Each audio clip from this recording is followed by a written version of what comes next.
मैं याकूब अत्तारी हिंद के शहर बिलासपुर से अर्ज़ कर रहा हूँ। प्यारे बापा जान, मेरा सवाल ये है कि शब बारात पर माफ़ी मांगने के बहुत सारे SMS चलते हैं। इस तरह के रस्मी अंदाज से क्या हुकूकुल इबाद माफ़ हो जाएंगे? बराए करम जवाब इरशाद फरमा दें। ये SMS चलाना अगर और कोई इसमें शरई तौर पर कोई कबात ना हो, तो अगर ये जायज़ अल्फाज पर मुश्तमिल हैं SMS, तो इसका नुकसान नहीं है कि हो सकता है कि कुछ हुकूक आपके इस बहाने वो माफ़ कर दे।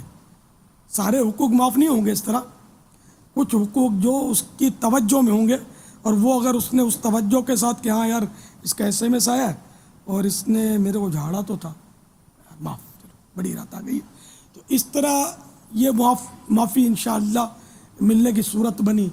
वरना कम से कम जहन साजी होगी कि आज शब बारात आता है तो माफ़ी मांगनी चाहिए एक दूसरे से।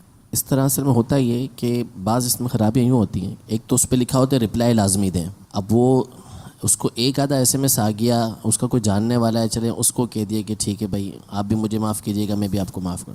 अब वो मुसलसल इतने सारे SMS और सब में ये भी लिखा हुआ है, यानी अक्सरियत के अंदर रिप्लाई लाजमी दें, देता कोई नहीं होगा तो नहीं देते। लेकिन अब वो पढ़ने वाले के लिए बाइस तकलीफ़ होता है कि बाज़ औक़ात यानी जैसे किसी के पास 70-80 SMS एक साथ आ गए, अब उसमें से बाज़ उसके ऐसे हैं कि वाकई उसको पढ़ने चाहिए थे, लेकिन वो उसके ना पढ़ने की वजह से सारे के सारे डिलीट कर देता है, इतने सारे होने की वजह से, तो वो उसके काम के भी रह जाते हैं। तो ये नुकसान होता है।